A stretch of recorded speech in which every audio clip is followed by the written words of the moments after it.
Hey everybody, welcome to cinemasesh. I am Shark Tank. And I'm Tectonic. And we saw Keanu a year ago.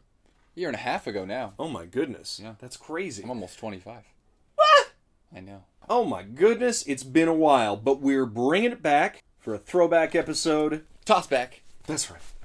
Woo! Oh, I caught it again. Remember, it's rated R. Yes. Mostly thanks to this guy. Sorry. So crack open your favorite cider or Mike's Hard Lemonade, because I don't like beer.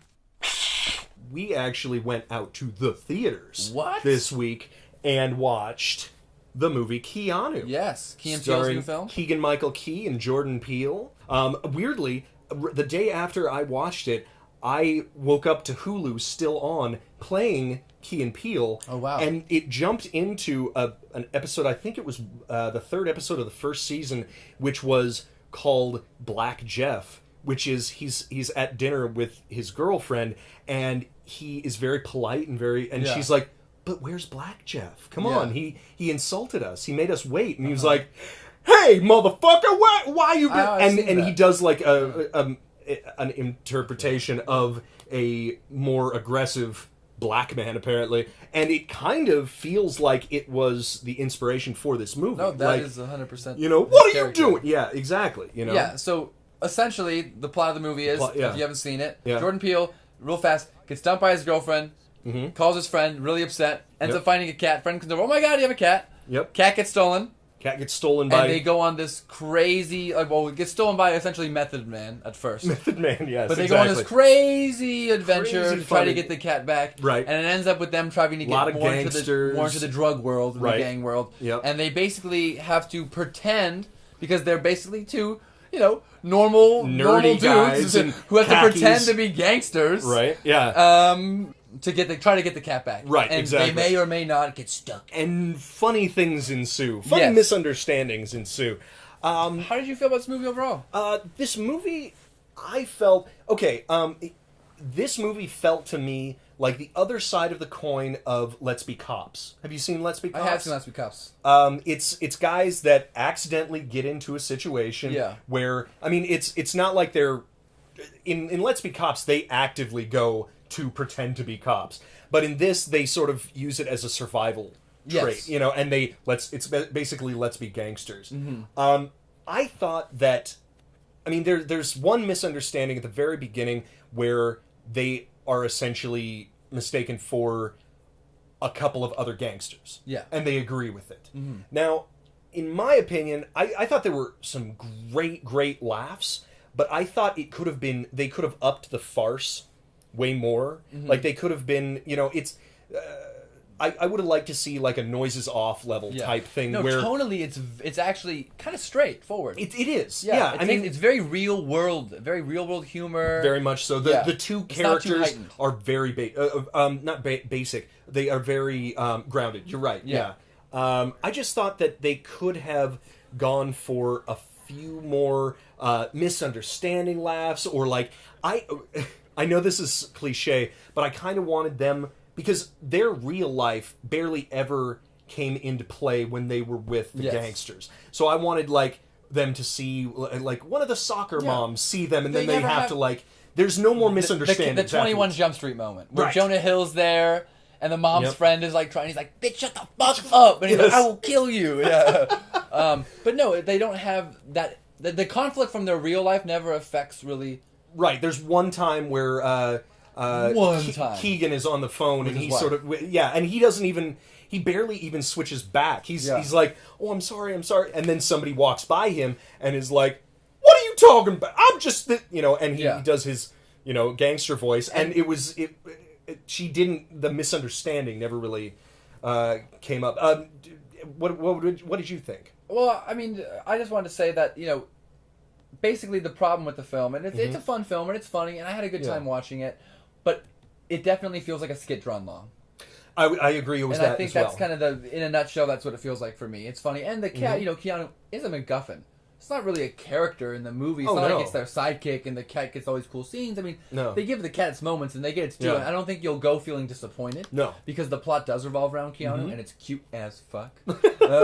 Such a cute cat. It's so cute. I heard it was like 6 different cats they used. Oh, of course. Yeah. You know, probably the whole litter. Yeah, because they have a stunts cat, they have a close-up cat, a holding cat, whatever they have.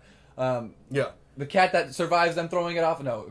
That never no happened. Cats were harmed. That's what I hear. Yes, and the cats were cool and they're beautiful and But right off the bat, action scene, very cool, couple of minutes. Yeah. That establishes sort of the world that we're in and stuff like that. But done very Key and Peele. I mean, it's directed by the same director as the whole series. Really? Yes, this guy, same. Cool. I just found this out. I didn't even know this until before we saw it. But the same director directs every episode of every series, every skit. Wow. He's like their guy. So he directed this as well. So it feels like a Key and Peele spin. But with a little bit better production value and so on and so forth. But that's what their show is actually done really well. It's beautiful. They get some amazing cinematic shots in there. Yeah. No, this is shot, the whole movie, it's 2:39. Yeah. It's got the nice widescreen aspect ratio. It's shot well, as we're called. It's shot better than, 3 out of 4 comedies. I compare it. It's shot more like a Seth Rogen / Evan Goldberg like Judd Apatow comedy. Which they shoot their comedies, I think, a little bit higher. Very much so. Not quite as like TV, I guess you could say. It looks like a movie, not a TV show. I'll give them that. Absolutely. Yeah. And that's why I was confused when I first saw the trailer for this. I was like, this has got to be a new series or a new something like that, or just a skit. And I was like, wait, didn't they cancel their show or didn't they end their show? Yeah. I almost wish they played more of a character because it's just because I've seen them do so much in the skit show. What would have been really cool is to have them have to play multiple characters, like forced into it. Yeah, I agree. Yeah, that might have been interesting. Yeah, make a plot that they had to to get the cat back, they actually have to put on the persona of 4 or 5 different people. That would have been, and that would have been playing completely to their strengths. Yes, not just this one other character that we've seen in the TV series already.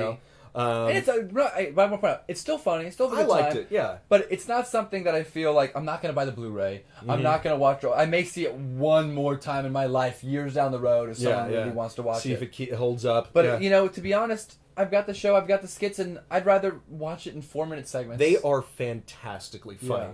I mean, they're hilarious. They're ridiculous. Yeah, and there are some really funny laugh lines in this. Oh yeah, there's sometimes I cracked up. Yeah, I mean, some of it is revealed in the trailer, but there is one great cameo that is essentially a laugh line in itself. Yes, because everybody when that guy's on screen, everybody just bursts out laughing. There's a couple cameos. There's a couple small roles that haven't been advertised. I don't think, right? Oh, that's true. Yeah, that might be. So it's So you should definitely, if you're a fan of the show, go and see it. You will get a kick out of it. If you're not a fan of the Key and Peele show and you don't find it funny, don't see the movie. It's really simple as that. But if you like the show, experiment. Yeah, if you like the show, you'll like the film. Yeah. It's definitely one of those movies I think that would work better as a. I will say this actually. Go. The sound mixing and the sound editing. Oh, well, of course. Well, of course, our friend worked on it. But it was really good. It was really good. Yeah, For a $15 million movie and comedy, you can tell that they took a lot of pride into that. And then you can tell because Key and Peele, they're such movie fans. Yeah. And when you have a show that is able to, reference so many movies and play off so many things, and, tonally, what's so great about their show is how great they're able to adapt. This is a horror episode. This is that. They're able to play all the tropes. There's actually a fantastic sketch that I wish I could name which one it was, but it's two. It's them on either side of a movie theater and a couple in front, and haven't seen this one.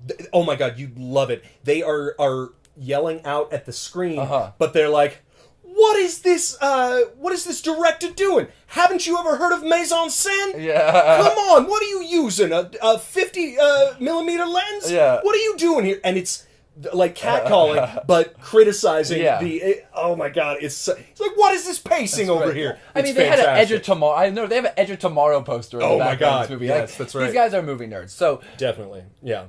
So when you have that you could tell they take pride into all the aspects of it. So I think so. This film, it had depth to it. It's a labor of love. Basically, what I could say, they approached it like a blockbuster. for them. Like, you can tell, because it is that to them. They're making a movie. They have a TV show. And that's a $15 million blockbuster if I've seen it. Yeah. I mean, it looks, I thought they spent $30 million. I'll say this. It sounded and looked like a $30 million. I thought it was a $30 million studio comedy. Yeah. Maybe 20, 25. They did good. But it cost $15 million. That's exactly. Like, they did a lot for what they had. Go them. So I've got to give them props for that. Yeah.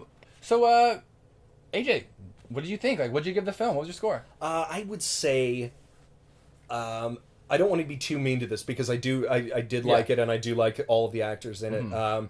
But it didn't stand out to me, so I think I'm going to give it, like, the lowest B that I can, which is 83. Yeah, 83. I think so. Yeah. How about you? I'm going to give it an 80. 80, okay. I'm going to give it a B minus. Sure. Almost, I had to give it a thumbs up, just mildly, because I did have a good time. I did laugh. I did enjoy it. It didn't run its course too long, and it's it's getting middling reviews from audiences and critics, but I think it's good. I'd like to see them venture. I think this was too similar to their show. I think so. I think that was the main problem. Yeah. I think that I want to step and see out and do a completely different movie. Like, don't do a skit. I think that's what it is the plot felt a little forced. Yes.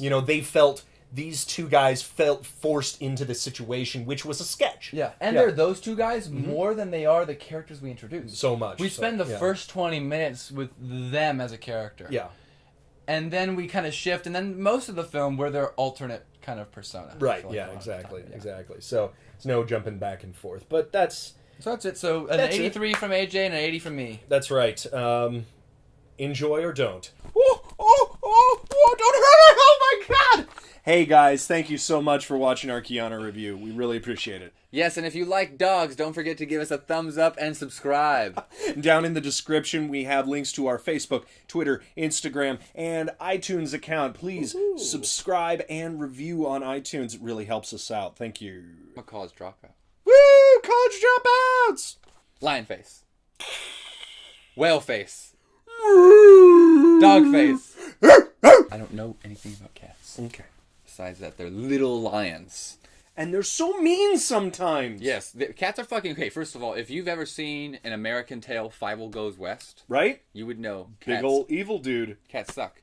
With the strings, you see that movie I'm talking about? God, and he eats the sandwich with the puppet. For some reason, that freaked me Dude, out. Dude, so scary. Rolling, rolling, rolling. Rolling, rolling, rolling. Right. Yes! You do know! Of course! That's so great. Of course, also from Blues Brothers. It's one of those movies I forgot what it was for like a decade. Oh my god. And when I saw it, I was like, that's the movie from my childhood. Goes West, yes. Man. Yeah. And I thought no one's seen it. Vivid stuff. And because you were so young watching it, and you're like, where did that even come from? And then you see it later on, and you're like, all the dreams, all the nightmares. That cat with the glasses, man. That was some creepy shit. Such a steampunk, like, predecessor type of thing. Yeah. So, yeah, make sure if you have kids or have kids one day, show them Fievel Goes West. Fievel Goes West. Let's not let these early 90s hand-drawn animations die out when we have children and only show them Pixar movies. Don't just show them Dory. Come on. Die, kiddies!